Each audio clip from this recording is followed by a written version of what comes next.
Bismillahirrahmanirrahim. Assalamualaikum warahmatullahi taala wabarakatuh, dan salam sejahtera.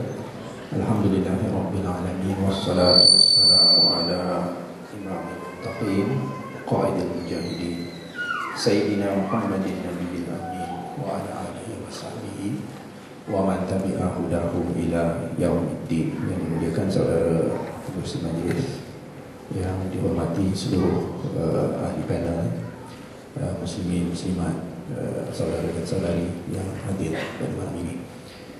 Saya pada mulanya lah, saya nak ucapkan tahniah lah kepada Aqsa Sharif dan Viva Palestin yang merupakan penganjur utama kepada flotilla Lifeline for Gaza. Mereka telah berjaya menjadikan isu Palestin ini satu isu antarabangsa, satu isu yang inklusif, yang tidak hanya dilihat dan dihadkan kepada umat Islam ataupun orang Islam seperti mana biasanya difahami, tetapi telah berjaya untuk merentasi beberapa negara dengan melibatkan beberapa individu-individu dan organisasi daripada seluruh dunia. Dan akhirnya tindakan mereka ini telah menjadikan kezaliman Israel itu satu perkara yang nyata dan dilihat oleh seluruh dunia. Apa yang berlaku atas flotilla itu memang memeranjatkan, tetapi hakikatnya ianya it's nothing, tidak ada benda bila dibandingkan kepada apa yang terpaksa dilalui oleh rakyat Palestin di Gaza dan juga di West Bank. Apa yang berlaku atas kapal Mavi Marmara merupakan perkara biasa harian. It's a normal daily routine for all Palestinians, lebih-lebih lagi yang berada di Gaza.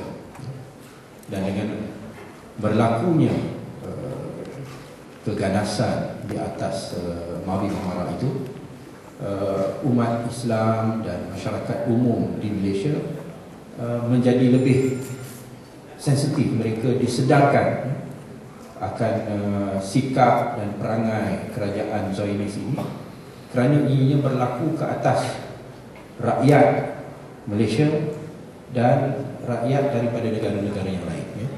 Kadang-kadang orang kita ni dianggap, ada juga yang di antara kita ni yang menganggap isu Palestin ni dah berkurun-kurun, berabad-abad, berkurun-kurun. Ianya masalah orang Arab, ianya masalah di Timur Tengah, tak ada kena-mengena kita. Tapi bila Mavi Marmara ni dengan flotilla ni, benda ni berlaku, it brings it closer to home. Suddenly you find Malaysians are being attacked. Suddenly you find that it's not something just between Arab Palestinians and Jews. Dan kalau kita dengar ada seorang ahli politik Amerika dalam TV lah, saya pun by chance saya dengar dia sebut, dia kata, if the Arabs put down their guns, there will be no war. If Israelis put down their guns, there will be no Israel. Ini dia punya ni, bagi dia penyelesaian dia, as far as the American is concerned, penyelesaian dia is should I speak in English or should I speak in BM? BM English, okay. So as far as the American is concerned, he says that the ones who are causing the war are the Arabs. If the Arabs put down their guns, there will be no war. If the Israeli put down their guns, there will be no Israel. He thinks that's a very smart saying, but actually what he is saying is that the state of Israel exists through force of arms. Whether he realizes it or not, but that statement is a statement which admits that Israel exists through the force of arms, and as a result of that, they have no respect for human rights, for human dignity. Yeah? It is a terrorist state. Yeah? In the case of Gaza, we mustn't forget that the siege on Gaza, the sanctions on Gaza, the blockade on Gaza came into being as a result, initially, through the 2006 elections, which put Hamas into power. Yeah? And the international community, yeah, meaning Israel and America, forced Fatah onto the Palestinian people. So much so that even though they lost the elections, Fatah still controls the West Bank. But Hamas didn't give up Gaza. And as a result of that, they were put under siege. The situation in Gaza is a lot worse than the situation in the West Bank. But the situation in the West Bank is bad enough. Yeah? So those who say they want to support the Palestinians, to me, yeah, the first thing that we must do, and that what we must demand of government to do, is to recognize Hamas. And maybe people here don't realize the Malaysian government, until today, does not recognize and does not wish to recognize Hamas. You don't recognize Hamas, then you are justifying the blockade in Gaza, because it's being done on the pretext of Hamas being a terrorist organization.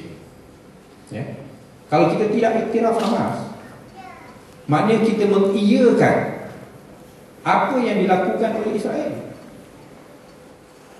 Kerana Israel, dia mengepung Gaza dan menghalang segala bantuan ini masuk ke Gaza.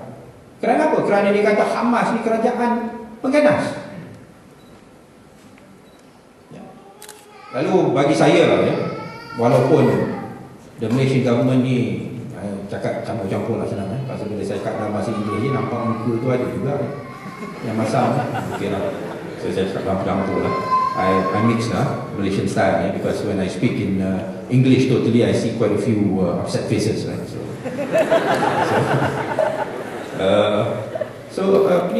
For all the sweet words, the Malaysian government still has not got the courage, tak ada keberanian untuk mengiktiraf ini Hamas. Dan wakil Palestin di sini, kedutaannya adalah dari Fatah, walaupun Fatah kalah dalam pilihan raya.